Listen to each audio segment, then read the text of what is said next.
Huwag kang tumingin sa akin ng ganyan tala. Anak ka lang ng isang driver na pumatay sa asawa ni Senyor Eustace. Palamunin ka lang dito, kaya dilaan mo ang sahig na yan. Ang boses ni Donna Filomena ay parang hagupit ng latigo na bumaon sa pandinig ni Tala. Sa gitna ng malawak at malamig na kusina ng mansyong Solis sa Vigan, ang bawat salita ng matandang ginang ay tila may kasamang lason. Hindi ito ang unang pagkakataon na narinig ni Tala ang panglalait na iyon.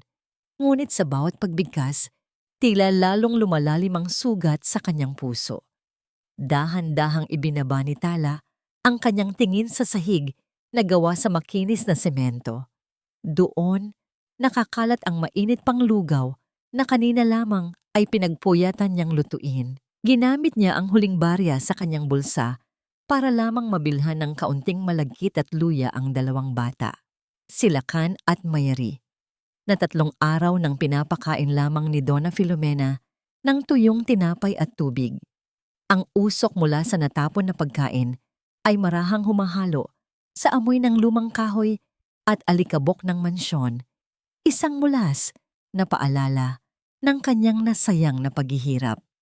Ramdam ni Tala ang panginginig ng kanyang mga daliri habang nakaluhod sa harap ng matandang dalaga.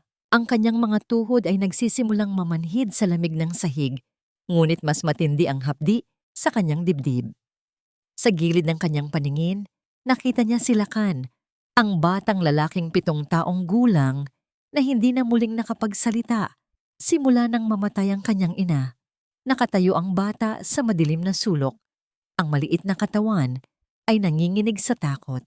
Ang mga mata ay punong-puno ng luha, ngunit walang tunog na lumalabas sa kanyang bibig. Gusto siyang yakapin ni Tala. Gusto niyang sabihin sa bata na huwag matakot.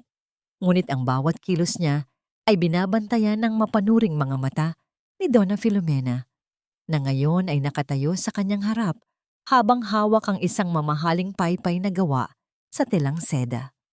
Ano pang hinihintay mo? Linisin mo yan gamit ang iyong mga kamay at siguraduhin mong walang matitirang bahid, kundi ay hindi kakain ang mga batang ito hanggang bukas. Utos muli ni Donna Filomena.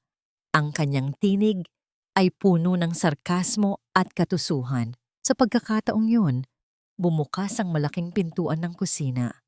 Pumasok si Eustace Solis, ang haligi ng tahanan na tila isang buhay na estatwa. Ang amoy ng alak at matapang na tabako ay agad na sumama sa hangin. Tumingin siya sa direksyon ni Tala, ngunit ang kanyang mga mata ay walang kahit anong emosyon. Malamig, malayo, at tila hindi nakikita ang nagaganap na pang-aapi sa ilalim ng kanyang sariling bubong. Eustace, Irog, tinituruan ko lang itong bagong katulong ng tamang disiplina. Masyado kasing mapangahas. Malamig na sabi ni Donna Filomena, isang mabilis na pagpapalit ng anyo na tila isang anghel sa harap ng kanyang amo. Hindi sumagot si Eustace. Tinalikuran niya ang eksena at naglakad paalis. Ang tunog ng kanyang mabibigat na hakbang sa kahoy na sahig ay tila pumapatak na parang hatol ng kamatayan sa pag-asa ni Tala. Walang salita, walang pagtatanggol. Ang katahimikan ng lalaking dapat ay nagpoprotekta sa kanila, ang pinakamasakit na sampal sa lahat. Naiwang mag-isa si Tala sa gitna ng kusina kasama ang malupit na tagapangalaga at ang batang biktima. Ang kanyang lalamunan ay nanunuyo at ang bawat paghinga ay tila may tinik na nakabara. Ang kanyang mga kamay nagasgas na sa pagtatrabaho sa bukid sa Leyte bago siya napadpad dito ay dahan-dahang dumampi sa malapot na lugaw sa sahig. Ramdam niya ang init nito, ngunit mas nararamdaman niya ang init ng mga luhang pilit niyang pinipigil na pumatak. Sa katahimikan ng mansyon, ang tanging maririnig ay ang marahang pagaspas ng paypay ni Donna Filomena at ang mahinang sinok ni Lakan sa sulok. Tumingala si Tala sa kisameng may mga ukit na antigo. Ang kanyang isip ay naglalakbay sa mga alaala ng kanyang amang namatay nang may dungis ang pangalan. Kailan nga ba natatapos ang pagbabayad sa isang kasalanang Hindi mo naman ginawa. Hanggang kailan kailangang lunukin ang pait ng kahapon upang makamit ang isang bukas na hindi na kailangang magmakaawa para sa pag-ibig at katarungan? Nanatiling nakayuko si Tala, ang kanyang buong pagkatao ay tila unti-unting nadudurog sa ilalim ng bigat ng mansyong ito, habang ang anino ng nakaraan ay dahan-dahang lalamon sa natitira niyang lakas.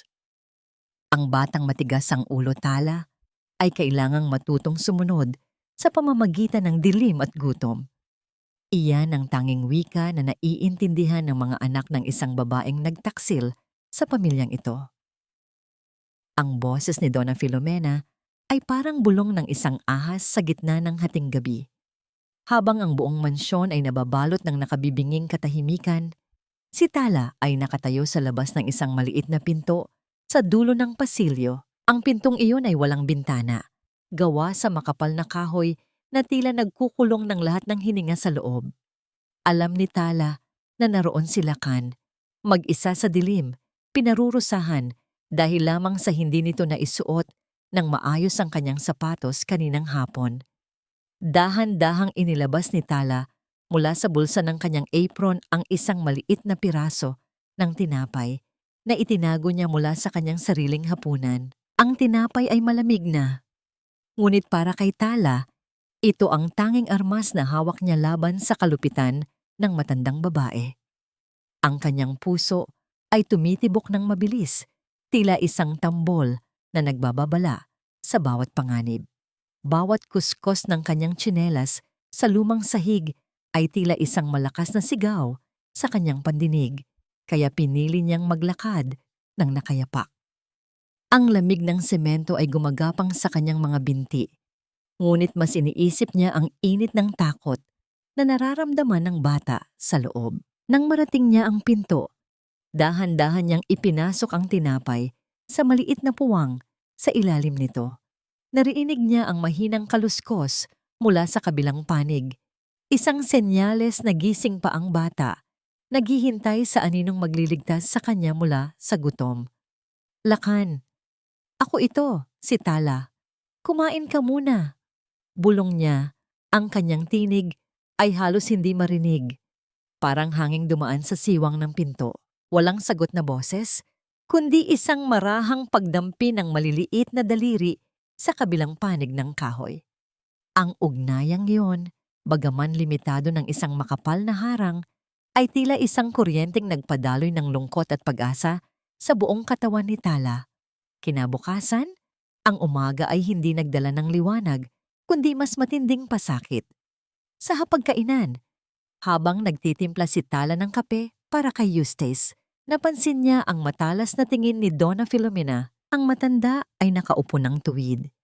Ang kanyang mukha ay puno ng pekeng pag-aalala habang nakaharap sa kanyang amo.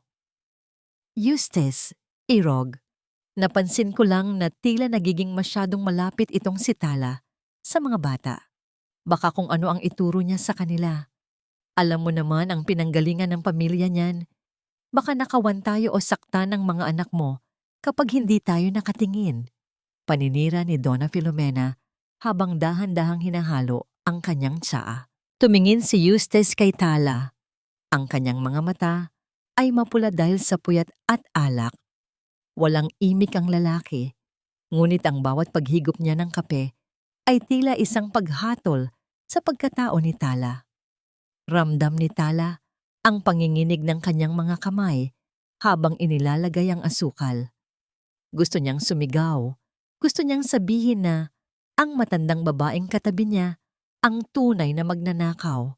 Magnanakaw ng kaligayahan at buhay. Ngunit nanatili siyang nakayuko. Ang kanyang dila ay tila nakagapos ng utang na loob at takot. Pagdating ng hapon, ang tensyon sa loob ng mansyon ay umabot sa sukdulan. Si Eustace, nalulong na naman sa alak, ay nagsimulang magwala sa sala dahil sa isang nawawalang dokumento. Ang ingay ng kanyang pagsigaw ay bumasag sa katahimikan ng bahay.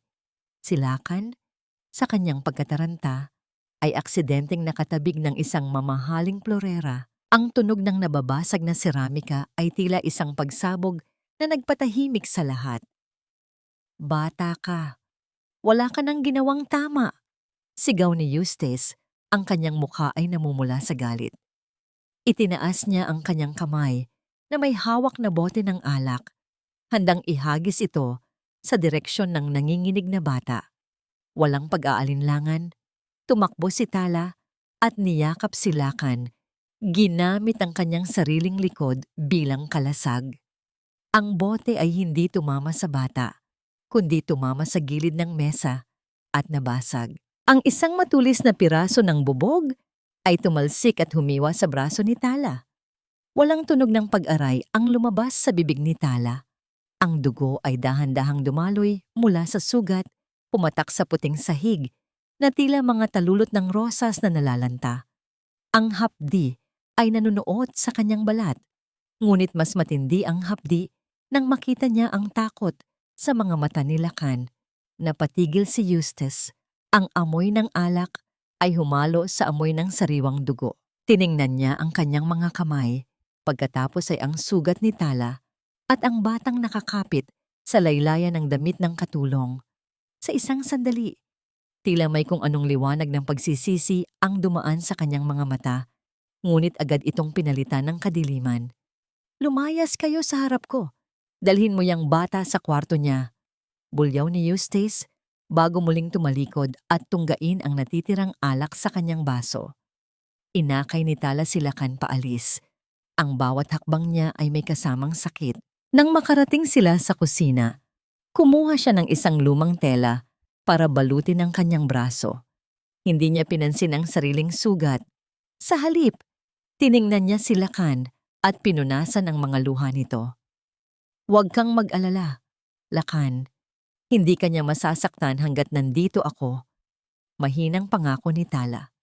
Ngunit habang nakatingin sa labas ng bintana, kung saan ang ulan ay nagsisimulang pumatak sa mga dahon ng halaman, isang tanong ang hindi maalis sa isipan ni Tala. Hanggang kailan niya kayang maging kalasag sa isang tahanang ang bawat sulok ay puno ng patalim? At kailan kaya mapapansin ng lalaking nagmamay-ari ng bahay na ito na ang sarili niyang mga anak ay unti-unti nang namamatay sa loob ng ginintuang hawla na ito?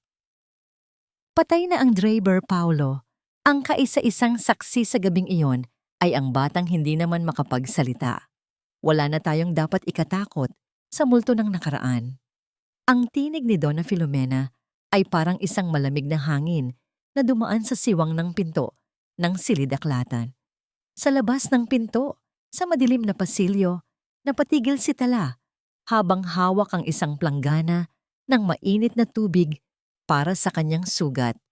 Ang bawat salita ng matanda ay tila isang mulas na tumarak sa kanyang puso. Ang tinutukoy ni Filomena ay ang kanyang ama, ang lalaking namatay na may bitbit na kahihiyan, ang lalaking itinuring na dahilan ng trahedyang nagpabagsak sa pamilyang Solis.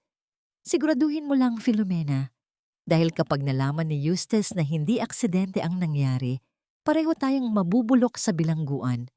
At ang trust fund ng mga bata, kailangang mapunta sa atin bago pa siya magising sa katotohanan. Sagot ng isang baritonong boses.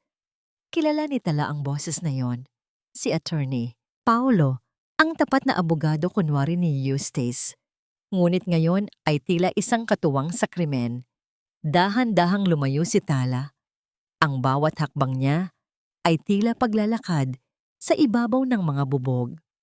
Ang kanyang hininga ay naging mabigat at ang kanyang paningin ay bahagyang lumabo. Pumasok siya sa maliit at masikip na silid na nakalaan para sa mga katulong.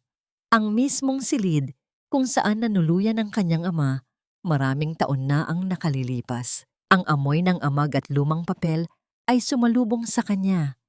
Tila binubuhay ang mga alaalang pilit niyang ibinabaon.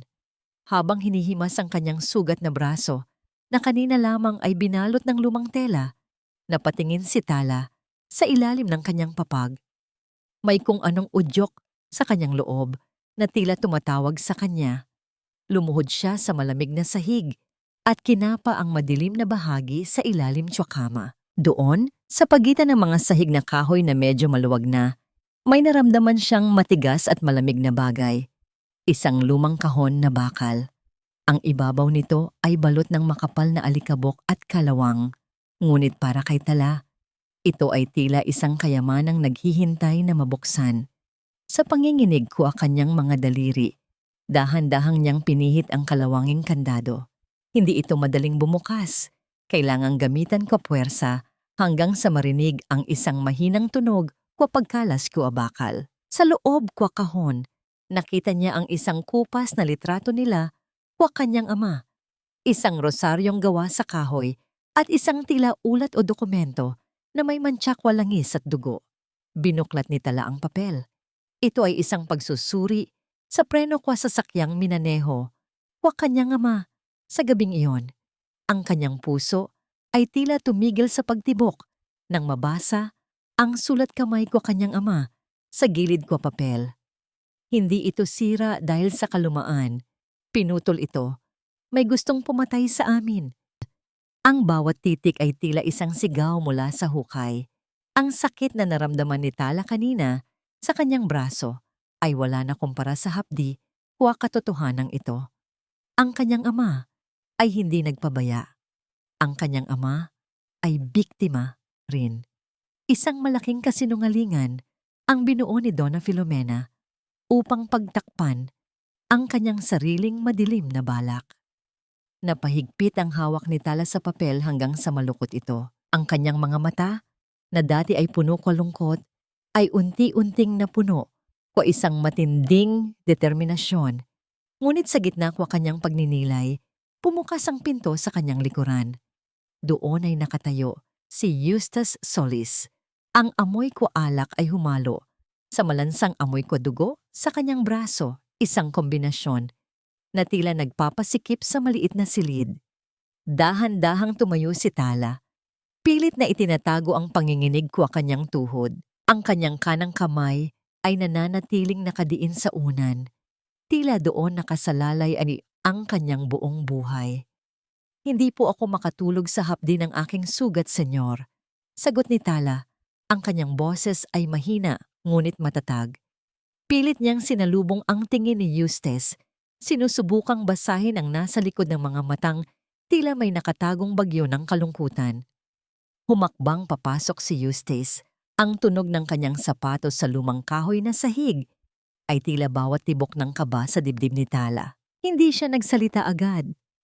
Sa halip, kinuha niya ang isang maliit na botelya ng gamot mula sa kanyang bulsa at inilapag ito sa maliit na mesa sa tabi ng kama ni Tala.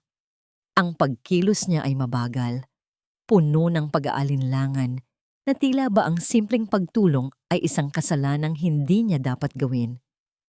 Gamitin mo yan. Ayokong mamatay ang katulong ko sa impeksyon. Marami ka pang kailangang gawin sa bahay na ito. Ang malamig na pahayag ni Eustace. Ngunit bago siya tumalikod, sandali siyang napatitig sa ilalim ng papag ni Tala. Doon sa mismong lugar kung saan galing ang lumang kahon. Ang puso ni Tala ay tila tumalon sa kanyang lalamunan.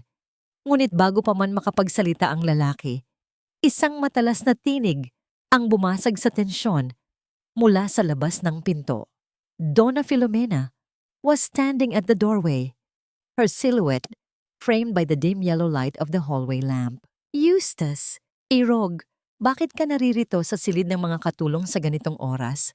Baka kung ano ang isipin ng mga kapitbahay natin sa Vigan kapag nalaman nilang bumibisita ka sa silid ng isang anak ng kriminal. Humarap si Eustace sa kanyang tiyahin. Ang kanyang anyo ay muling naging matigas at walang pakialam. Binigyan lamang niya ng isang huling sulyap si Tala bago lumabas. Nanatili si Donna Filomena sa pintuan, tinitigan ng dalaga mula ulo hanggang paa. Tala, magpahinga ka na at huwag mong kakalimutan na ang bawat sulok ng mansyong ito ay may mga mata at tainga. Walang lihim na hindi nabubunyag. Lumabas ang matanda. Ngunit ang mga salita niya ay tila naiwang nakalutang sa hangin. Isang babala na puno ng lason. Nanatiling nakatayo si Tala sa gitna ng silid. Hawak ang rosaryo ng kanyang ama. Hindi na lang ito tungkol sa paghahanap ng trabaho. Ito ay tungkol sa isang digmaang matagal nang nagsimula bago pa man siya dumating sa vegan. Hanggang kailan niya kayang itago ang katotohanan bago siya tuluyang lalamunin ng mga anino sa mansyong ito. Magnanakaw! Eustace, tignan mo! Sinasabi ko na sa'yo, ang ahas ay mananatiling ahas kahit anong itago mo sa iyong dibdib. Ang boses ni Donna Filomena ay tumiling sa buong mansyon, bumasag sa katahimikan ng madaling araw. Sa gitna ng sala, nakatayo si Tala, namumutla at nanginginig habang pinaliligiran ng mga kasambahay at ng mga pulis na kararating lamang. Sa paanan ni Tala, nagliliyab sa ilalim ng ilaw ng chandelier ang isang kwintas na gawa sa purong diamante, ang pinakamahalagang alahas na pagmamay-ari ng yumaong asawa ni Eustace. Kinuha ni Filomena ang kwintas. Tila ba diring-diri siyang madikit ang alahas sa sahig na nilalakaran ni Tala. Ang kanyang mukha ay puno ng pekeng pait. Ang mga mata ay naniningkit sa galit na pilit niyang ipinapakita kay Eustace. Ito ba ang kapalit ng pagkupkop namin sa'yo? Pinatuloy ka namin dito, binigyan ng trabaho kahit alam naming anak ka ng isang kriminal. At ito ang igaganti mo? Ninakawan mo ang alaala ng namayapang asawa ng iyong amo. Sigaw ni Filomena, ang bawat salita ay parang talsik ng asido sa pagkatao ni Tala. Hindi ko po yan kinuha, senyor. Maniwala po kayo sa akin. Hindi ko alam kung paano napunta yan sa ilalim ng aking unan.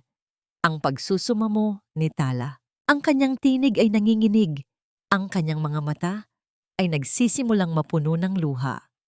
Tumingin siya kay Eustace, naghahanap ng kahit munting liwanag ng tiwala sa mga mata nito. Ngunit si Eustace ay nanatiling nakatayo sa anino. Ang kanyang mukha ay tila nakaukit sa bato. Tinitigan niya ang sugat sa braso ni Tala, ang sugat na nakuha nito nang protektahan ang kanyang anak. May sandali ng pag-aalinlangan sa kanyang mga mata. Isang munting labanan sa pagitan ng luhika at ng kanyang nararamdaman. Ngunit bago pa man siya makapagsalita, muling sumabat si Filomena. Ang kanyang tinig ay mas lalong naging matalas at mapanira. Ano pa ang kailangan mong ebidensya, Eustace? Natagpuan ito sa loob ng kanyang silid, sa ilalim mismo ng kanyang tulugan. Siguro ay balak niyang itakas ito ngayong gabi para ibenta at ituloy ang masamang gawain ng kanyang ama. Hindi sapat ang pumatay ng tao. Kailangan pa nilang ubusin ang yaman natin. Ang mahabang pahayag ng matanda, habang pilit na humahagulgol ng walang luha sa kanyang mga mata. Dahan-dahang lumapit ang isang pulis kay Tala. Ang tunog ng mga kagamitang bakal sa kanyang baywang ay tila isang babala ng paparating na dilim. Naramdaman ni Tala ang lamig ng bakal na naglalapat sa kanyang mga pulso, ang mahigpit na pagkakapit nito na tila ba sinasakal ang kanyang kalayaan. Ang bawat sentimetro ng kanyang balat ay nanunuot sa pait ng kawalan ng katarungan. Sa gilid ng hagdan, nakita ni Tala si Lakan. Ang bata ay nakasilip mula sa mga rehas ng pasamano. Ang kanyang maliit na mukha ay puno ng takot. Gusto niyang sumigaw. Gusto niyang sabihin na nakita niya si Donna Filomena na pumasok sa silid ni Tala kaninang madaling araw. Ngunit ang kanyang tinig ay nananatiling nakabilanggo sa loob ng kanyang lalamunan. Ang tanging nagawa ng bata ay ang umiyak ng walang tunog. Ang kanyang mga luha ay mabilis na pumatak sa sahig na kahoy. Dalhin na siya sa presinto, ang malamig na utos ni Donna Filomena. Habang hinihila si Tala palabas ng mansyon, naramdaman niya ang marahas na paghila ng pulis sa kanyang braso. Ang lamig ng hangin sa vegan ay tila tumatagos sa kanyang manipis na damit. Sa huling sandali, lumingon siya at nakita niya si Donna Filomena na nakatayo sa tabi ni Eustace. Ang matanda ay bahagyang ngumiti. Isang ngiting punong-puno ng tagumpay at kasamaan. Isang ngiting tila nagsasabing, hindi kailanman mananalo ang isang katulad ni Tala laban sa kanya. Nanatiling nakatayo si Eustace sa pintuan, pinapanood ang pag-alis ng sasakyan ng pulis. Ang kanyang mga kamay ay nakakuyom sa kanyang gilid, Ang kanyang puso ay tila isang mabigat na tipak ng yelo. Sa kabilang banda, si Tala ay nakaupo sa loob ng madilim na sasakyan. Ang kanyang mga kamay ay nakagapos. Ang kanyang puso ay punong-puno ng puot at pait. Kailan nga ba naging sapat ang katotohanan sa mundong pinatatakbo ng kasinungalingan? At paano niya malalabanan ang isang kalaban na handang sirain ang lahat, pati na ang alaala ng mga patay, para lamang makuha ang gusto nito? Habang lumalayo ang mansyon sa kanyang paningin, tanging ang tunog ng ulan na nagsisimulang pumatak sa bubong ng sasakyan ang kasama ni Tala. Mga patak na tila nakikiramay sa kanyang nagdurugong puso. Ngunit sa gitna ng kadiliman ng bilangguan na naghihintay sa kanya, may isang lihim na nanatiling nakatago sa ilalim ng kanyang kuko, isang maliit na hibla ng pulang tela na nakuha niya mula sa damit ng taong naglagay ng kwintas sa kanyang silid. Hindi pa tapos ang laban. Ang bawat hapdi ng bakal sa kanyang pulso ay magsisilbing paalala na ang katotohanan, gaano man ito ibaon sa lupa, ay laging hahanap ng paraan upang sumibol muli. Hindi ka ba talaga marunong sumuko? Ang mga tulad mo, Tala, ay dapat na nabubulok sa likod ng mga rehas, hindi bumabalik dito na parang isang basang sisiw na humihingi ng awa. Ang tinig ni Donna Filomena ay tila isang lason na humahalo sa malamig na hangin ng gabi. Nakatayo si Tala sa harap ng malaking pintuang bakal ng mansyon. Ang kanyang buong katawan ay nanginginig sa ginaw. Ang kanyang suot na manipis na damit ay basa na ng ulan. Dumidikit sa kanyang balat na tila isang paalala ng kanyang kahinaan. Nakalabas siya sa presinto dahil sa tulong ni Aling Ising, ang matandang tindera na naglakas loob na tumestigo na nakita niya si Tala na nagtatrabaho sa labas noong oras na sinasabing ninakaw ang kwintas. Ngunit sa halip na humingi ng paumanhin, ang tanging sumalubong kay Tala ay ang mapanuring tingin ng matanda. Pinaalis na kita. Diba? Bakit bumalik ka pa? Bumalik ako para sa mga bata, Donna Filomena. Alam ko ang katotohanan at hindi ako titigil hanggat hindi sila ligtas sa mga kamay mo. Ang mahina, ngunit matapang na sagot ni Tala. Ang kanyang mga mata ay nagniningning sa gitna ng dilim. Isang apoy na hindi kayang patayin ng kahit anong ulan. Pumasok si Tala sa loob ng mansyon. Nilampasan ang matandang babaeng tila gustong sumabog sa galit.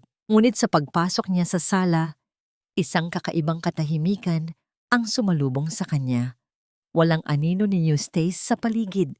Ang tanging maririnig ay ang malakas na paghampas ng ulan sa mga bintanang salamin at ang marahang paggalaw ng mga kurtina sa hangin. Paakyat na sana si Tala sa kanyang silid nang makarinig siya ng isang mabigat na tunog mula sa silid-aklatan. Isang tunog ng pagbagsak ng isang malaking bagay sa sahig.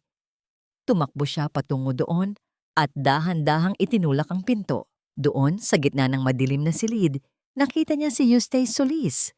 Ang lalaki ay nakahandusay sa sahig. Ang kanyang katawan ay nanginginig at tila kinakapos ng hininga. Ang kanyang mga mata ay nakapikit ng mariin. Ang kanyang mga kamao ay nakakuyom hanggang sa mamuti ang kanyang mga kuko. Inaatake siya ng isang matinding panginginig, isang sumpong na tila dulot ng sobrang stress at ang lason ng alak na matagal na niyang iniinom. Senyor Eustace, sigaw ni Tala habang mabilis na lumalapit. Hindi niya inisip ang lahat ng sakit na idinulot ng lalaki sa kanya. Ang tanging nakikita niya ay isang taong naghihirap, isang taong nalulunod sa sarili niyang kadiliman. Inilagay ni Tala ang ulo ni Eustace sa kanyang kandungan. Ang init ng balat ng lalaki ay tila nagniningas na uling, isang senyales ng napakataas na lagnat. Sa panginginig ng kanyang mga kamay, kinuha ni Tala ang isang bimpo at binasa ito sa balde ng tubig na malapit sa mesa. Dahan-dahan niyang ipinatong ang malamig na tela sa noo ni Eustace. Huminahon po kayo. Nandito na ako. Bulong ni Tala. Ang kanyang boses ay naging malambing. Tila isang uyayi na nagpapatulog sa isang batang natatakot. Sa gitna ng kanyang pag-aalaga, naramdaman ni Tala ang marahang pagdampi ng kamay ni Eustace sa kanyang braso, doon sa bahaging may sugat. Ang hawak ng lalaki ay mahina.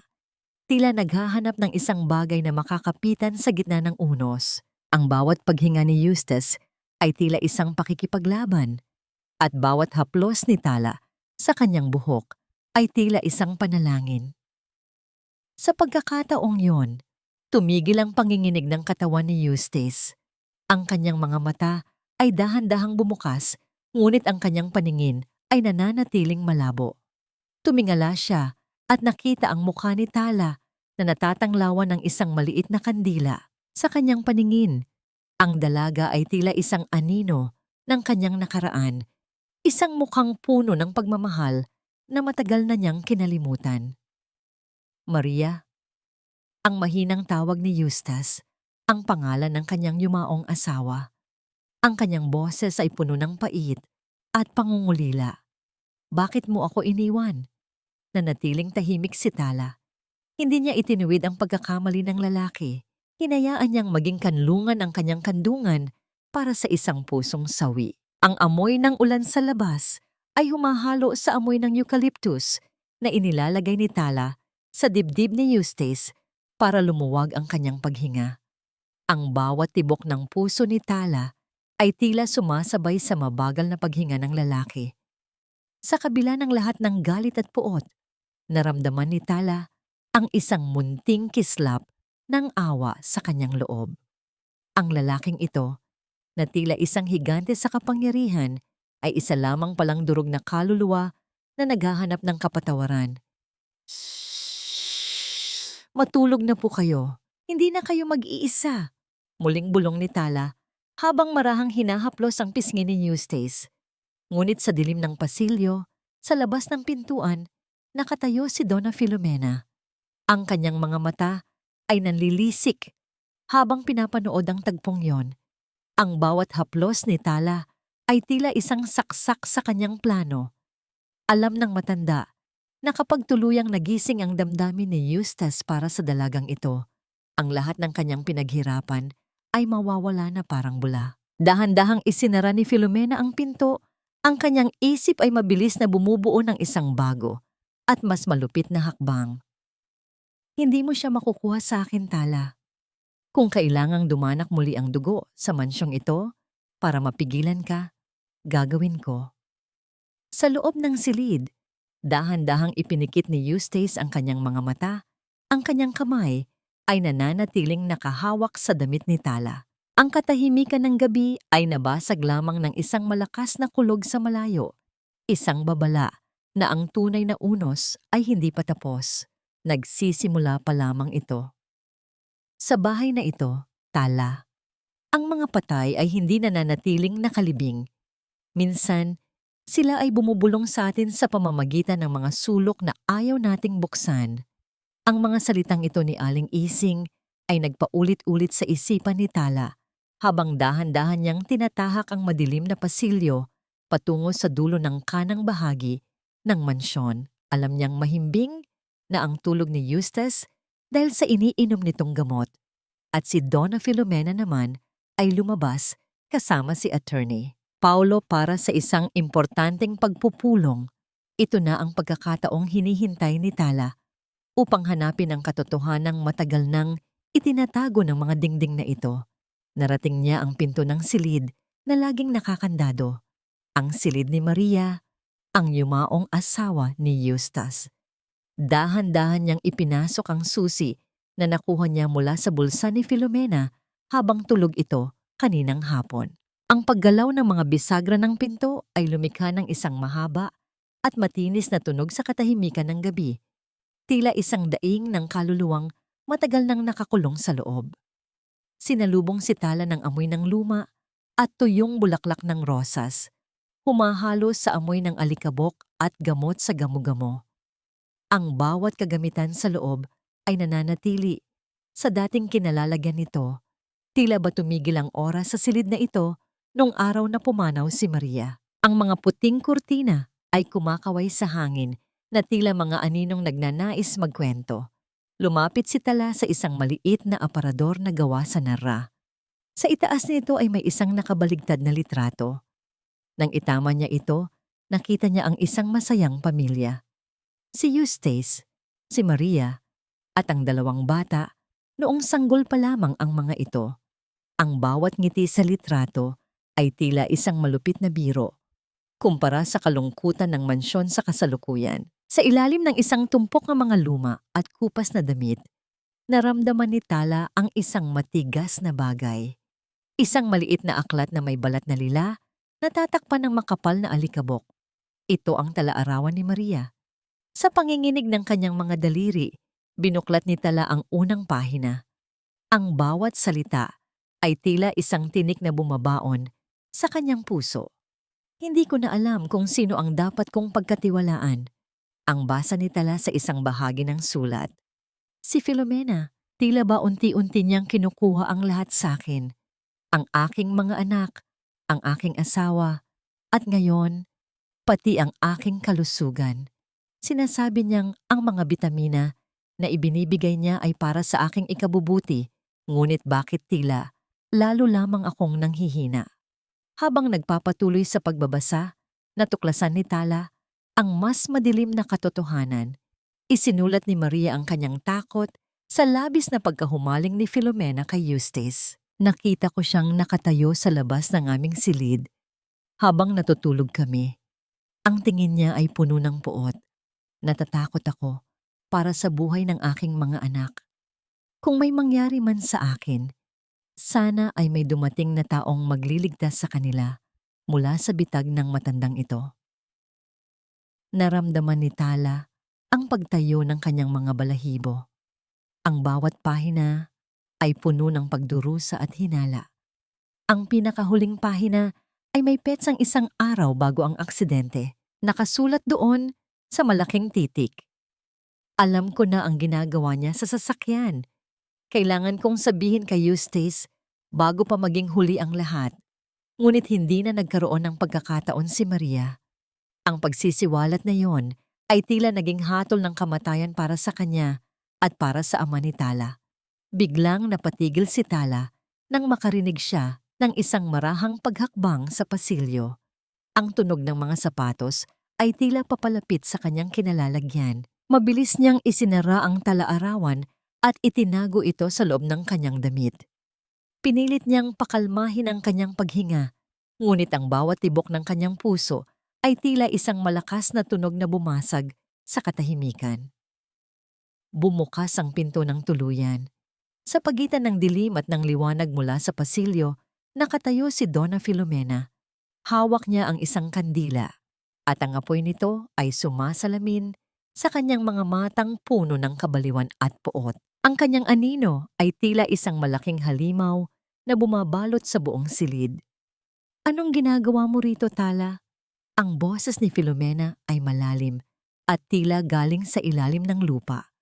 Walang bakas ng pagkagulat sa kanyang mukha, kundi isang matamis at nakakakilabot na ngiti.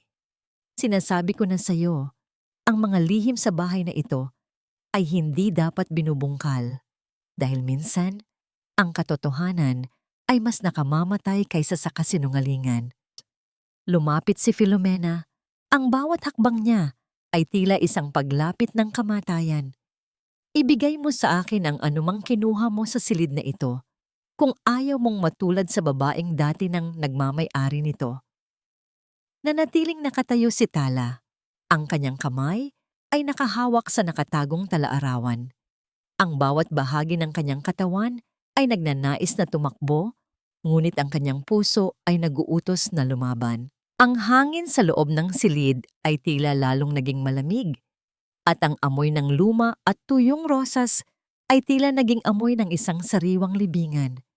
Wala po akong kinuha, Donna Filomena, ang matapang na sagot ni Tala, bagaman ang kanyang boses ay bahagyang nanginginig. Huwag kang magsinungaling sa akin, bata. Sigaw ni Filomena habang mabilis na dinaluhong si Tala. Hinablot niya ang braso ng dalaga Ang kanyang mga kuko ay bumaon sa balat ni Tala na tila mga pangil ng asong ulol. Ang kandila ay nahulog sa sahig at ang apoy nito ay nagsimulang gumapang sa lumang alpombra. Sa gitna ng lumalakas na usok at nagbabagong kulay ng paligid, ang dalawang babae ay nagkatitigan, isang digmaan sa pagitan ng dilim ng nakaraan at ng liwanag ng katotohanan. Huwag kayong lalapit sa kanya, mga apo. Ang babaeng yan ang dahilan kung bakit lalong nagagalit ang tatay ninyo. Gusto niyang maging bagong asawa ni Eustace at kapag nangyari iyon, itatapon kayo sa ampunan. Ang boses ni Donna Filomena ay puno ng pekeng pag-aalala habang yakap-yakap niya si Mayari sa madilim na sulok ng sala.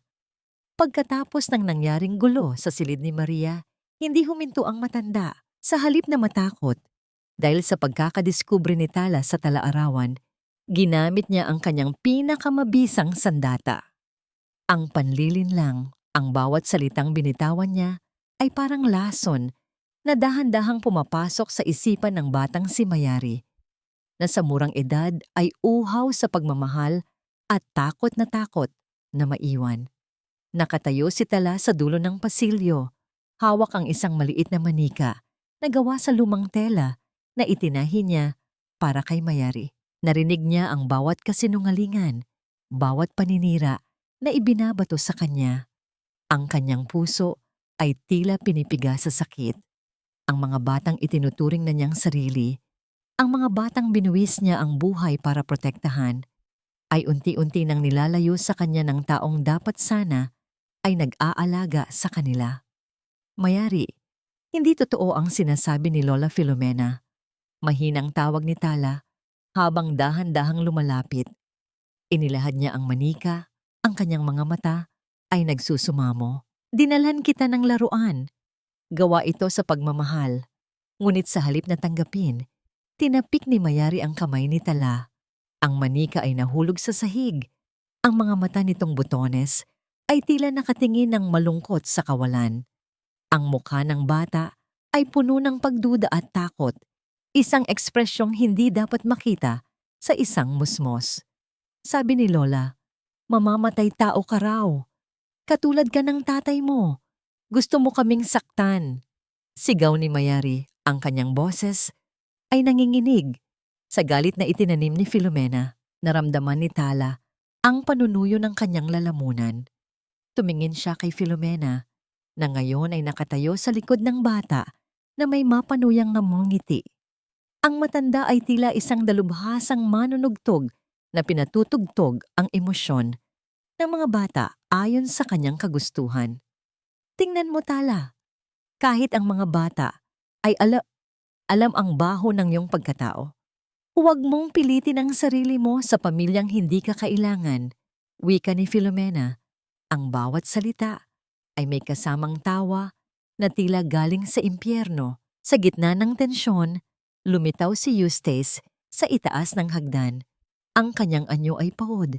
Ang kanyang mga mata ay puno ng kalituhan. Sa pagkakataong yon, mabilis na kumilos si Filomena. Isang mabilis na sulyap ang ibinigay niya kay Mayari.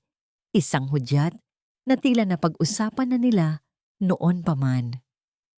"Mayari anak, halika rito," tawag ni Eustace. Ang boses niya ay malalim at tila naghahanap ng kapayapaan. Paakyat na si Mayari sa hagdan, ngunit nang dumaan siya sa tapat ni Tala, biglang sumigaw si Filomena, "Huwag, Tala! Huwag mong saktan ng bata!" Sa sobrang gulat at pagkalito, nagdilim ang paningin ni Mayari. Dahil sa takot na itinanim sa kanya, itinulak niya si Tala ng buong lakas. Nawalan ng balanse si Tala. Ang bawat baitang ng hagdan ay tila naging kaaway na tumatama sa kanyang likod at ulo. Ang tunog ng kanyang katawan na bumabagsak sa matigas na kahoy ay tila isang malupit na ritmo sa katahimikan ng mansyon. Napatigil ang lahat. Nanatiling nakahandusay si Tala sa ibaba ng hagdan. Ang kanyang paningin ay unti-unting nagdidilim. Ang huling nakita niya ay ang mukha ni Eustace na puno ng sindak at ang manikang itinahi niya na ngayon ay nakahiga sa tabi ng kanyang kamay, tila nakikiramay sa kanyang pagkakaapi. Ramdam ni Tala ang mainit na likido na dumadaloy mula sa kanyang noo. Ang sakit ng kanyang katawan ay hindi maikukumpara sa hapdi ng katotohanang ang mismong mga batang mahalin niya ang naging kasangkapan sa kanyang pagbagsak. Tala, ang huling narinig niyang tawag ni Eustace bago tuluyang lumaon ang dilim. Sa kabilang panig ng sala, dahan-dahang hinaplos ni Donna Filomena ang buhok ni Mayari. Ang kanyang mga mata ay nagniningning sa tagumpay. "Huwag kang matakot, apo. Wala na siya. Hindi na niya kayo masasaktan pa." Ngunit sa gitna ng kawalan ng malay ni Tala, ang kanyang kamay ay nananatiling nakakuyom. Sa loob ng kanyang palad ay ang isang maliit na piraso ng papel mula sa talaarawan ni Maria. Isang piraso ng katotohanan na hindi kayang burahin ng kahit anong gaslighting. Kailan nga ba magigising ang pusong bulag sa katotohanan? At hanggang kailan kailangang magdusa ng isang inosenteng kaluluwa para sa kasalanan ng iba? Ang bawat patak ng dugo sa sahig ng mansyon ay tila isang tinta na nagsusulat ng isang bagong kabanata ng paghihiganti at pag-asa. Ubusin mo ito, Eustace. Isang basong tsaa lang para gumaan ang iyong pakiramdam.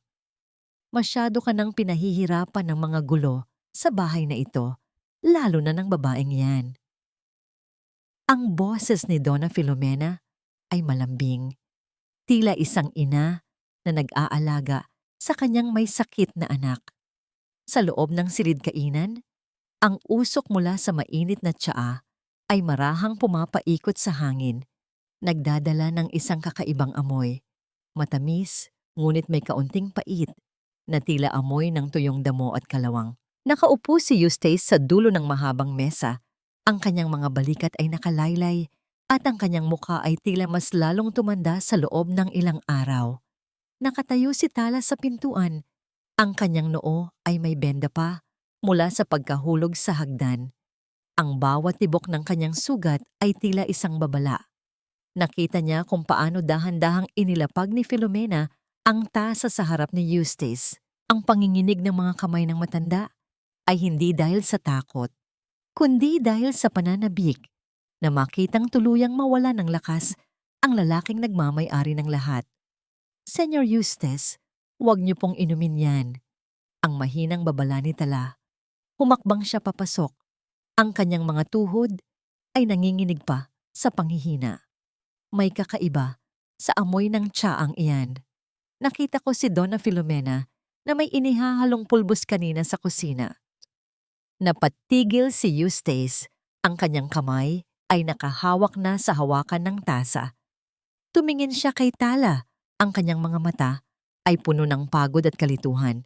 Ngunit bago pa siya makapagsalita, mabilis na humarap si Filomena kay Tala.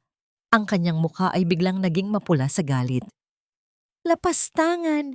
Pati ba ang pag-aalaga ko sa aking pamangkin ay gagawan mo ng mali siya?" Sigaw ni Filomena. Lumingon siya kay Eustace na may luha sa kanyang mga mata, mga luhang gawa sa katusuhan. "Eustace, nakikita mo ba? Hanggang ngayon ay pilit niya tayong pinag-aaway. Gusto niyang isipin mo na papatayin kita para siya ang lalong maging malapit sa iyo. Huwag kang makikinig sa anak ng isang kriminal." "Tala, lumabas ka muna." Ang mahinang utos ni Eustace. Ang kanyang boses ay walang sigla. Tila isang taong sumuko na sa tadhana. "Pagod na ako sa mga hinala mo. Si Tia Filomena lang ang natitirang pamilya ko. Pero senyor, sabi ko lumabas ka." Ang mas malakas na bulyaw ni Eustace na sinundan ng isang matinding pag-ubo na pilitang umatras si Tala. Habang papalabas siya, nakita niya ang matamis na ngiti ni Filomena habang muling inilalapit ang tasa sa labi ni Eustace. Ang bawat paghigop ng lalaki ay tila isang hakbang patungo sa hukay. Ramdam ni Tala ang panunuyo ng kanyang lalamunan. Alam niyang ang lason na yon ay hindi papatay agad, kundi dahan-dahang paralisahin ang katawan at isipan ni Eustace hanggang sa maging sunod-sunuran na lamang ito sa gusto ni Filomena. Pagdating ng gabi, sa gitna ng hapunan, naganap ang kinatatakutan ni Tala. Habang hinihiwa ni Eustace ang kanyang pagkain, Biglang bumagsak ang kanyang kutsara sa porselanang pinggan. Ang tunog ng bakal na tumama sa plato ay tila isang batingaw ng panganib. Eustace? Anong nangyayari? Tanong ni Filomena. Bagaman ang kanyang boses ay walang bakas ng gulat.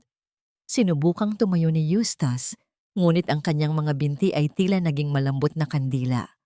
Ang kanyang katawan ay marahas na bumagsak pabalik sa upuan, at ang kanyang mga kamay ay nagsimulang manginig ng hindi kontrolado.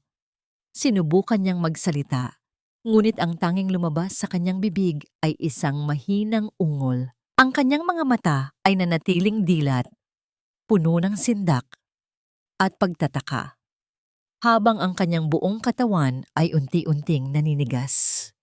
"Senyor!" Sigaw ni Tala habang tumatakbo patungo sa mesa. Ngunit bago pa niya mahawakan si Eustace, hinarangan siya ni Filomena. Ang matanda ay hindi na nagpapanggap. Ang kanyang mukha ay wala ng bakas ng pag-aalala, kundi isang malamig at malupit na anyo ng tagumpay. "Huwag mo siyang hawakan, katulong." Ang boses ni Filomena ay malamig pa sa yelo. "Pagod lang siya. Kailangan niya lang ng pahinga sa ilalim ng aking pangangalaga." Nakatitig si Eustace kay Filomena. Bagaman hindi niya maigalaw ang kanyang katawan, ang kanyang isipan ay gising na gising. Nakita niya ang tunay na anyo ng taong pinagkatiwalaan niya. Nakita niya ang demonyong nagkukubli sa likod ng sutla, ngunit wala siyang magawa. Ang kanyang boses ay ninakaw ng lason, at ang kanyang kalayaan ay tuluyan ng naglaho. Sa gitna ng katahimikan ng silid-kainan, tanging ang marahang pagaspas ng mga kurtina sa hangin at ang mabigat na paghinga ni Eustace ang maririnig. Si Tala ay nakatayo sa tapat ng kanyang amo. Ang kanyang mga mata ay puno ng luha at galit. "Hindi mo ito makukuha ng madalian, Donna Filomena," bulong ni Tala. Ang kanyang mga kamao ay nakakuyom. "Tignan natin, Tala. Tignan natin kung sino ang pakikinggan ng batas kapag sinabi kong ikaw ang naglagay ng lason sa kanyang tsa." Sagot ni Filomena, habang dahan-dahang hinahaplos ang naninigas na pisngi ni Eustace. Ang gabi sa Vigan ay tila lalong naging madilim. Sa loob ng mansyong solis, ang haligi ng tahanan ay naging isang bilanggo sa sarili niyang katawan, habang ang anino ng kasamaan ay tuluyan ng bumalot sa bawat sulok ng bahay. "Asyanan, lumayas ka! Wala kang puwang sa bahay na ito, anak ng mamamatay tao. Akala mo ba ay hindi ko alam ang iyong mga balak? Pinagsamantalahan mo ang kahinaan ni Eustace para lasunin ang kanyang isipan, at ngayon ay pati ang kanyang buhay ay pinagtangkaan mo." Ang boses ni Donna Filomena ay tumatagos sa bawat sulok ng mansyon. Mas matalas pa sa kidlat na gumuguhit sa langit ng Vigan, habang ang ulan ay malakas na humahagupit sa bubong na tisa. Kinaladkad ng matanda si Tala patungo sa malaking pintuang narra. Ang bawat hakbang ni Tala ay puno ng pasakit. Ang kanyang mga paa ay walang sapin, at ang kanyang manipis na duster ay basang-basa na ng pawis at luha. Sa kabilang bahagi ng sala, sa kanyang silya, nakaupo si Eustace. Ang kanyang mga mata ay nananatiling dilat. Nakatitig kay Tala nang may hindi maipaliwanag na pait. Gusto niyang sumigaw. Gusto niyang itaas ang kanyang kamay para pigilan ang kanyang tiyahin. Ngunit ang kanyang katawan ay tila isang bilanggo ng sarili niyang laman. Ang bawat kalamnan niya ay naninigas, at ang tanging nagagawa niya ay ang panoorin ang pag-usad ng kawalan ng katarungan sa harap ng kanyang mga mata. "Donna Filomena, maawa po kayo. Sino ang mag-aalaga sa mga bata? Sino ang titingin kay Senyor Eustace?" Ang pagsusumamo ni Tala habang pilit na kumakapit sa pasamano ng hagdan. Ang kanyang mga kuko ay bumaon sa kahoy, isang huling pagtatangka na huwag maiwan sa gitna ng unos. "Huwag mong banggitin ang pangalan ng mga bata. Mula ngayon, ituturing ka na nilang isang masamang panaginip. Ituturo ko sa kanila kung paano ka naging anino ng kamatayan sa pamilyang ito." Ang malupit na sagot ni Filomena Sa isang marahas na pagtulak, kinuha ng matanda ang isang itim na plastik na naglalaman ng kakaunting gamit ni Tala at inihagis ito sa putikan sa labas ng gate. Ang tunog ng pagsasara ng malaking pintuang bakal ay tila isang hatol ng kamatayan sa puso ni Tala. Ang bawat rehas ay tila naging pader na naghihiwalay sa kanya sa tanging pamilyang minahal niya sa kabila ng lahat. Naiwan siyang nakaluhod sa basang lupa, ang putik ay humahalo sa kanyang mga luha, habang ang ulan ay patuloy na bumubuhos, tila nakikiramay sa kanyang pagdurusa. Ramdam ni Tala ang panunuot ng ginaw sa kanyang mga buto. Ang bawat hibla ng kanyang pagkatao ay tila dinudurog ng pait. Sa gitna ng kadiliman ng kalsada, tanging ang malayo at malungkot na liwanag ng mga poste ng ilaw ang kanyang kasama. Ang kanyang isipan ay lumilipad patungo sa silid ng mga bata. Kay Lakan, na tiyak na nagtatago sa ilalim ng kumot, at kay Mayari na biktima ng panlilinlang. Diyos ko, huwag mo po silang pababayaan. Ang tanging bulong ni Tala, habang pilit na itinatayo ang kanyang nanghihinang katawan. Ang kanyang bawat hakbang sa madulas na kalsada ay isang sakripisyo. Ang bawat pagtalsik ng putik sa kanyang binti ay paalala ng kanyang mababang katayuan sa mata ng lipunan. Matapos ang tila walang katapusang paglalakad, narating ni Tala ang maliit na karinderya ni Aling Ising. Ang amoy ng mainit na kape at tuyong kahoy ay tila isang yakap sa gitna ng malamig na gabi. Nang makita siya ng matanda, agad itong tumakbo at binalot si Tala ng isang makapal na kumot. Tala, anong ginawa nila sa iyo, anak? Ang nag-aalalang tanong ni Aling Ising habang inaalalayan siyang maupo sa isang lumang bangko. Ang bawat haplos ng matanda sa kanyang likod ay tila nagpapahupa sa hapdi ng kanyang damdamin. Pinatapon na nila ako, Aling Ising. Ninakaw nila ang lahat sa akin, pati ang pagkakataong patunayan ang katotohanan. Tikbi ni Tala. Ang kanyang boses ay nanginginig sa pagitan ng sinok at pagod. Tahan na, anak. Ang katotohanan ay parang araw. Hindi ito pwedeng habambuhay na ikubli ng mga ulap. Magpahinga ka muna rito. Ang pang-aliw ni Aling Ising habang iniaabot ang isang baso ng mainit na tubig. Habang nakatingin si Tala sa malayo sa direksyon ng mansyon na natatakpan na ng makapal na hamog, naramdaman niya ang isang matinding dusa. Alam niyang sa mga sandaling ito, nagsisimula na si Donna Filomena sa kanyang huling hakbang. Nakita niya kanina, bago siya itapon, ang mga maleta ng mga bata na inihahanda na sa sala. Ang plano ni Filomena ay hindi lamang paralisahin si Eustace, kundi ang tuluyang ilayo ang mga bata sa Vigan upang wala nang makapigil sa kanyang pagkamkam sa kayamanan ng mga sulis. Kailan nga ba magtatapos ang gabi para sa isang pusong wala nang mahinga ng saklolo? At hanggang kailan mananatiling nakagapos ang hustisya sa kamay ng isang taong walang kaluluwa? Nanatiling nakatingin si Tala sa dilim. Ang kanyang mga kamao ay nakakuyom sa ilalim ng kumot. Ang bawat patak ng ulan sa bubong ng karinderya ay tila isang paalala na ang panahon ay mabilis na nauubos. Kung hindi siya kikilos ngayon, baka bukas ay wala na siyang babalikang pamilya. Walang puwang ang takot sa pusong wala nang natira, kundi ang galit, Paulo. Pumili ka, ang katotohanan o ang iyong dangal na matagal mo nang ibinenta sa isang babaeng walang kaluluwa? Ang boses ni Tala ay tila isang malamig na talim na nakatutok sa lalamunan ni Attorney Paulo. Sa loob ng isang madilim na eskinita sa likod ng katedral ng Vigan, habang ang buong lungsod ay abala sa masiglang pagdiriwang ng pista ng Longden, nagkaharap ang dalawa. Ang makukulay na liwanag mula sa mga parol sa kalsada ay panakanakang tumatama sa mukha ni Paulo, na ngayon ay tila isang basang sisiw na nanginginig sa takot. Hawak ni Tala ang isang piraso ng kupas na litrato, isang ebidensya ng lihim na relasyon ni Paulo at Filomena na natagpuan niya sa loob ng kahon ng kanyang ama. Ito ang huling baraha na hawak ni Tala upang buwagin ang kuta ng kasamaan sa mansyon ng mga Solis. Ano ang gusto mo, Tala? Pera, ibibigay ko sa iyo ang lahat. Huwag mo lang akong isangkot sa mga plano ni Filomena. Ang pagsusumamo ni Paulo, ang kanyang boses ay puno ng katusuhan at kaduwagan.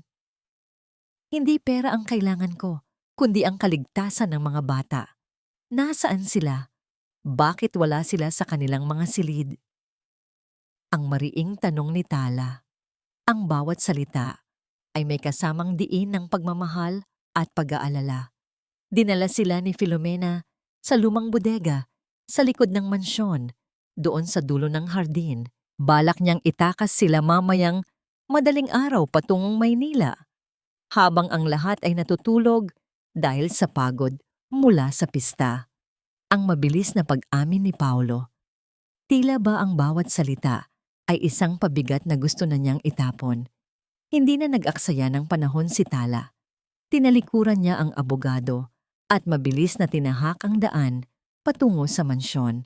Sa labas, ang musika ng banda at ang tawanan ng mga tao ay tila isang kabaligtaran ng dilim na nagaganap sa loob ng bakuran ng mga solis. Ang bawat longden na nakasabit sa mga bintana ng mga lumang bahay ay tila mga matang nanonood sa kanyang bawat hakbang.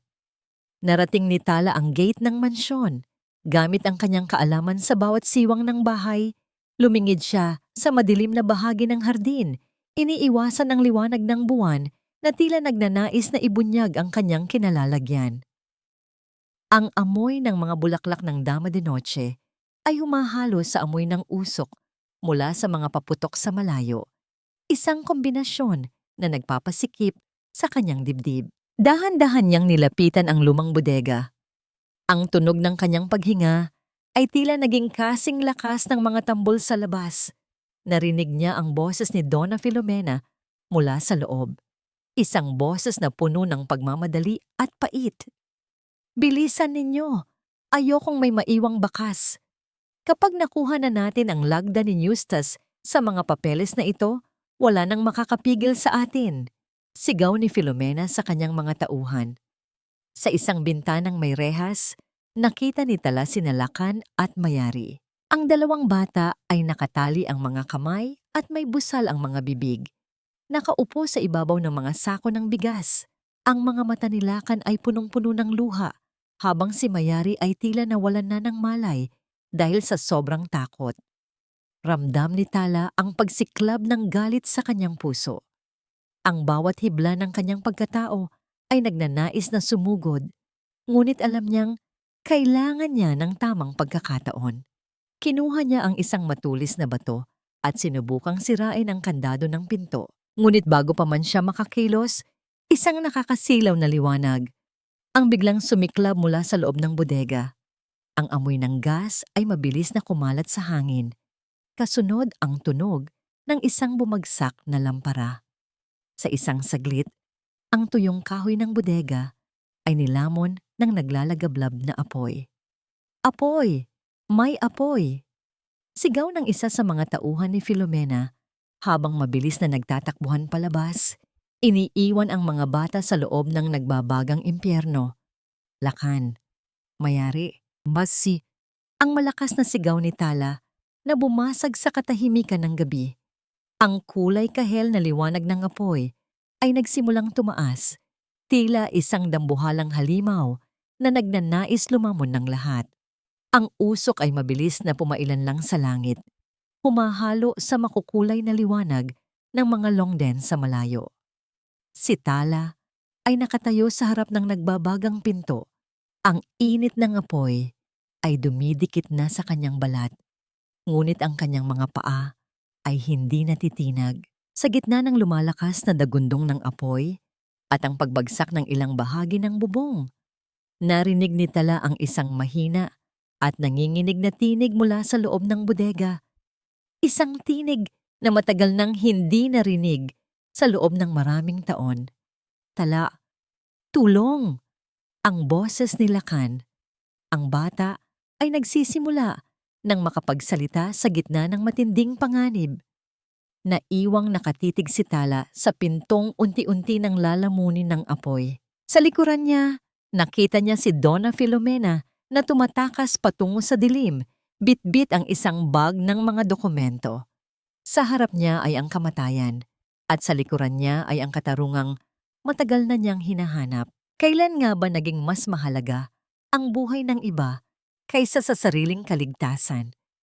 At hanggang saan ang kayang itaya ng isang puso para sa mga taong itinuturing na niyang mundo?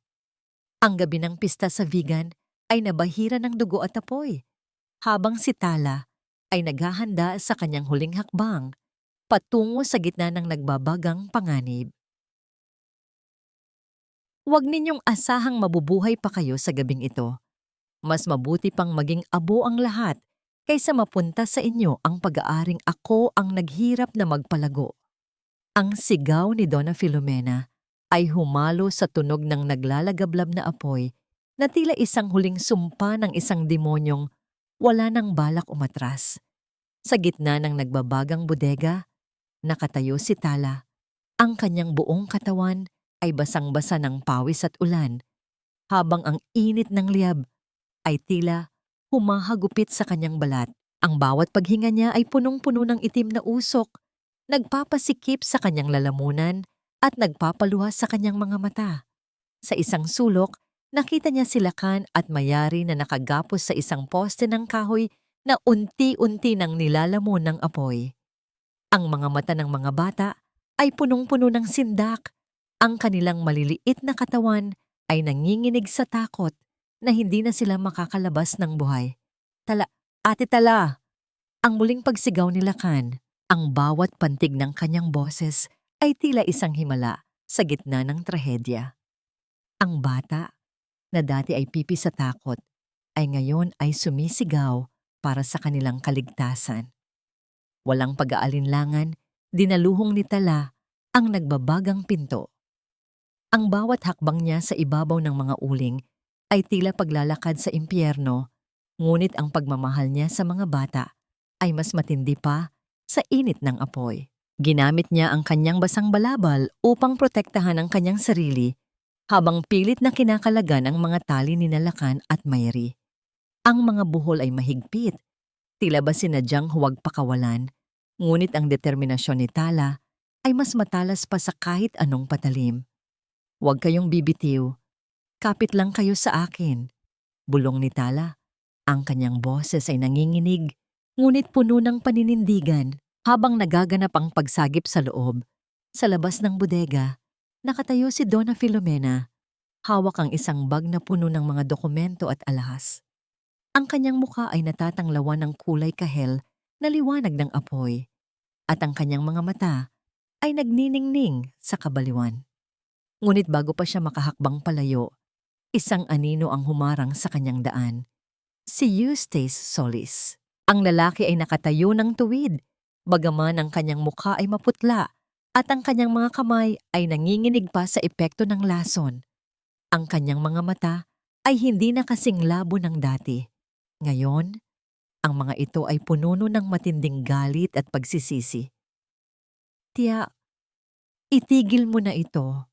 Ang malalim na boses ni Eustace na tila galing sa ilalim ng lupa. Eustace, paanong dapat ay paralisado ka pa? Sigaw ni Filomena. Ang kanyang katusuhan ay napalitan ng tunay na sindak. Salamat sa tulong ni Tala. Unti-unting nailabas ng aking katawan ang kamandag na ibinigay mo. Alam ko na ang lahat, tiya. Ang aksidente ni Maria, ang pagkamatay ng driver, at ang unti-unting pagpatay mo sa akin. Ang lahat ng iyon ay dahil sa iyong kasakiman. Ang bawat salita ni Eustace ay tila isang sampal sa pagkatao ni Filomena. Kasakiman, ginawa ko ang lahat para sa iyo. Ako ang nag-alaga sa pamilyang ito. Ang babaeng iyon, si Maria, ay hindi karapat-dapat sa iyo. Ako ang dapat na nasa pwesto niya. Ang pag-amin ni Filomena ay tila isang pagsabog ng lahat ng puot na itinago niya sa loob ng maraming dekada. Sa gitna ng kanilang pagtatalo, isang malakas na dagundong ang narinig mula sa loob ng bodega. Ang pangunahing haligi ng gusali ay nagsimulang bumigay, nagbubuga ng mas maraming spark at usok sa langit. Ang buong istruktura ay tila isang dambuhalang hayop na naghihingalo, unti-unting gumuho sa ilalim ng sarili nitong bigat. Lakan, mayari, tala. Ang sigaw ni Eustace habang pilit na tumatakbo patungo sa naglalagablab na bodega. Ngunit bago pa siya makalapit, isang anino ang lumabas mula sa gitna ng makapal na usok. Si Tala, na ang buhok ay bahagyang sunog at ang balat ay puno ng uling, ay lumabas habang hila-hila ang dalawang bata. Ang kanyang mga paa ay nanginginig at ang kanyang bawat paghinga ay tila isang pakikipaglaban, ngunit ang kanyang mga braso ay nananatiling nakayakap ng mahigpit sa mga bata.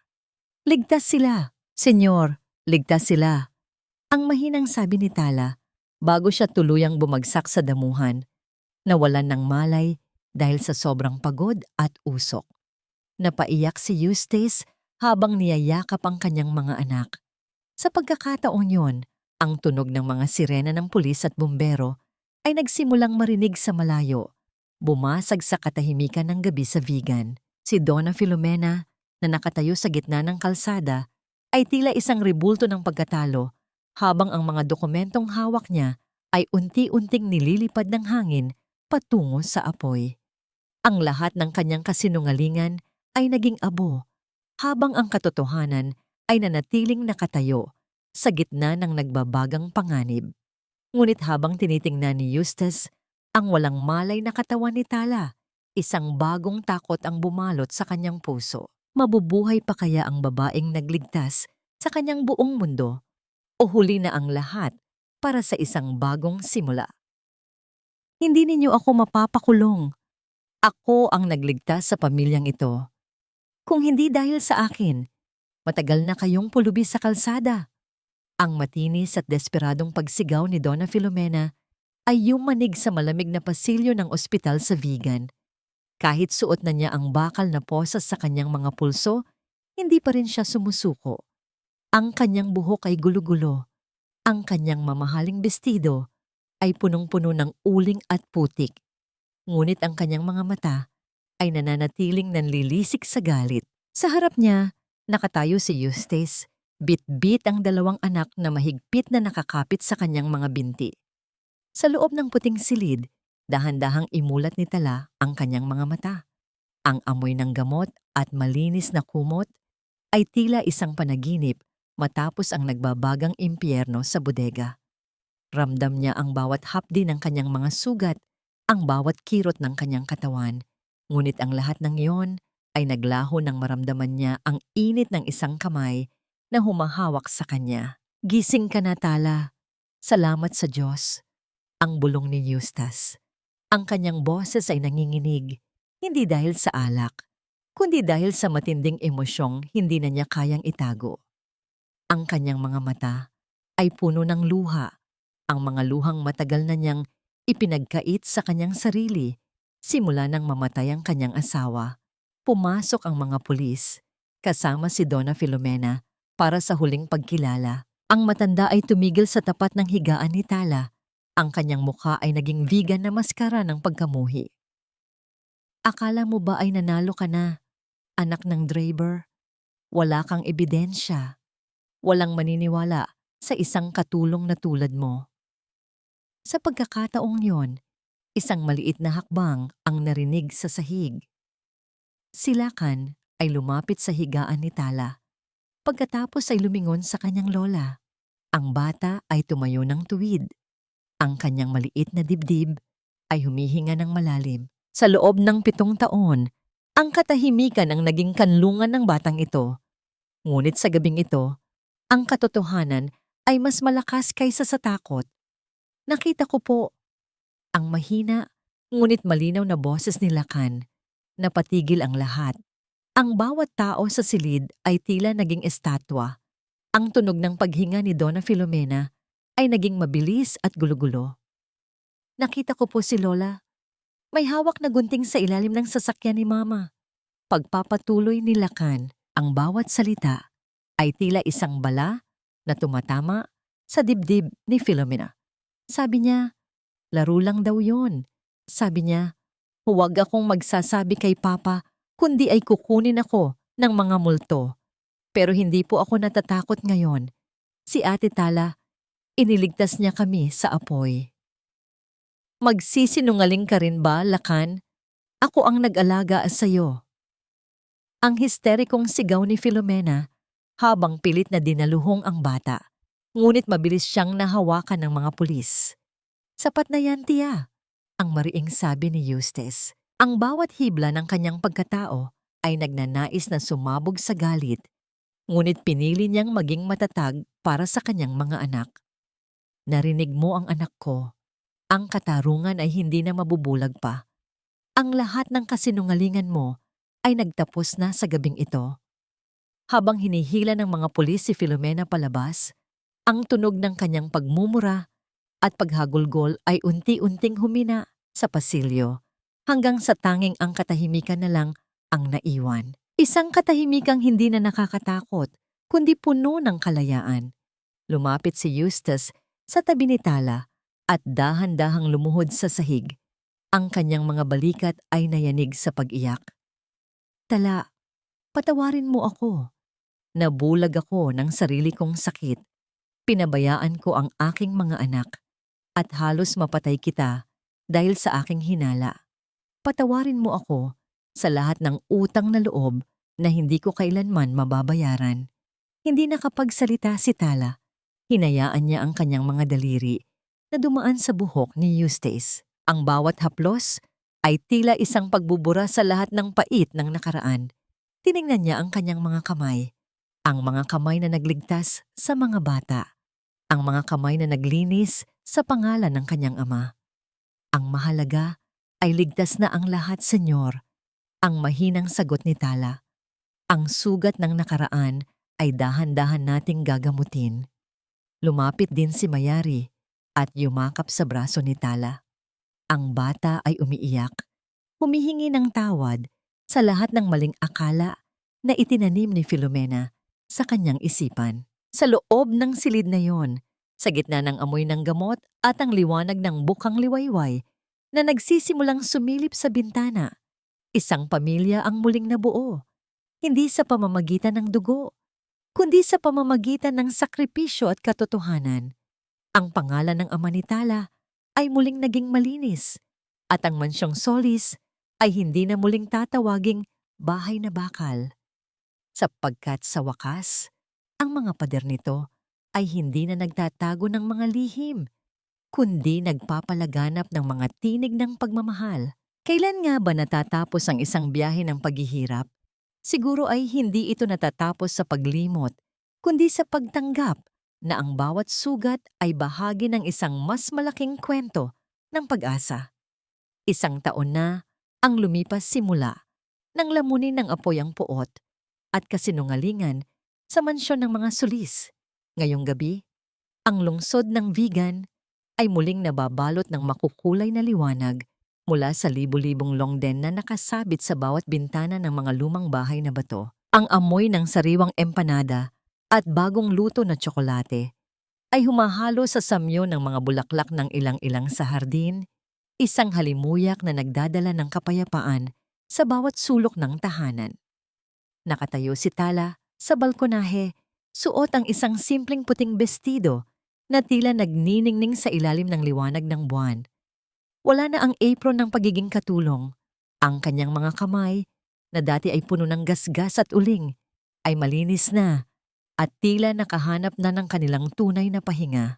Tinitingnan niya ang kanyang mga kuko, kung saan dati ay nagtatago ang mga lihim ng nakaraan. Ngunit ngayon ay tanging ang kislap ng isang simpleng singsing na pila kang makikita. Sa ibaba, sa malawak na damuhan, naririnig ang malakas at masayang tawanan ni Lakan at Mayari. Ang tinig ni Lakan ay malinaw at puno ng sigla habang hinahabol niya ang kanyang kapatid. Ang bawat salitang lumalabas sa kanyang bibig ay tila isang himala na hinding-hindi pagsasawaan ni Tala. Ang bata ay hindi na nagtatago sa anino. Siya na ngayon ang liwanag ng bahay na ito. Naramdaman ni Tala ang isang mainit na presensya sa kanyang likuran. Ang amoy ng sandalwood at bagong paligong sabon ay nagpahiwatig sa kanya na naroon na si Eustace. Dahan-dahang ipinatong ng lalaki ang kanyang kamay sa balikat ni Tala. Isang haplos na puno ng paggalang at matinding pagmamahal. Wala na ang amoy ng alak at tabako. Ang mukha ni Eustace ay tila nabura na ang lahat ng pait. Pinalitan ng isang anyo ng taong muling natutong mangarap. Iniisip mo pa rin ba ang nakaraan, Tala? Ang mahinang tanong ni Eustace. Ang kanyang boses ay malalim at tila isang musika sa pandinig ni Tala. Minsan po, senyor, pero hindi na may halong pait. Sagot ni Tala habang dahan-dahang humaharap sa lalaki. Ngumiti siya ng bahagya, isang ngiting nagpapaliwanag sa madilim na gabi. Iniisip ko lang si Papa. Siguro ay masaya na siya ngayon dahil alam na ng buong mundo na siya ay isang bayani, hindi isang kriminal. Bayani ang iyong ama, Tala. Pero ikaw ang anghel na nagligtas sa amin mula sa aming sariling bilangguan. Wika ni Eustace habang dahan-dahang hinuhuli ang kamay ni Tala. Pinagdikit niya ang kanilang mga palad. Ramdam ang bawat tibok ng puso ng dalaga na sumasabay sa kanyang sariling pintig. Nagawa mo na ba kaming patawarin ng buo? Matagal na, Eustace. Ang pagpapatawad ay hindi para sa mga taong nanakit sa atin, kundi para sa sarili nating katahimikan. At sa bahay na ito, sa wakas, ay may katahimikan na. Ang tapat na sagot ni Tala. Dahan-dahang iniyuko ni Eustace ang kanyang ulo at idinampi ang kanyang noo sa noo ni Tala. Sa pagitan ng kanilang mga hininga, ang mundo ay tila tumigil sa pag-ikot. Walang kailangang salita, walang kailangang pangako. Ang init ng kanilang mga balat at ang malalim na pagtitigan ay sapat na upang sabihing ang kanilang mga kaluluwa ay tuluyan ng nag-isa sa gitna ng unos at liwanag. Sa di kalayuan, narinig nila ang pagputok ng mga kwiritis sa langit. Nagbibigay ng makukulay na liwanag na tila mga bituing bumabagsak sa lupa. Ngunit para kina Tala at Eustace, ang pinakamagandang liwanag ay ang bukang liwayway na dala ng kanilang bagong simula. Ang mansyong Solis ay hindi na isang bahay na bakal. Ito na ngayon ay isang tahanang puno ng mga tinig, ng mga takbo ng mga bata, at ng isang pag-ibig na sinubok ng apoy ngunit na natiling matatag. Ang bawat sugat ng kahapon ay naging pilat na lamang na nagpapaalala sa kanila na ang katarungan at pagmamahal ay laging magkasama sa huli. Kailan nga ba tunay na nakakamit ang kapayapaan?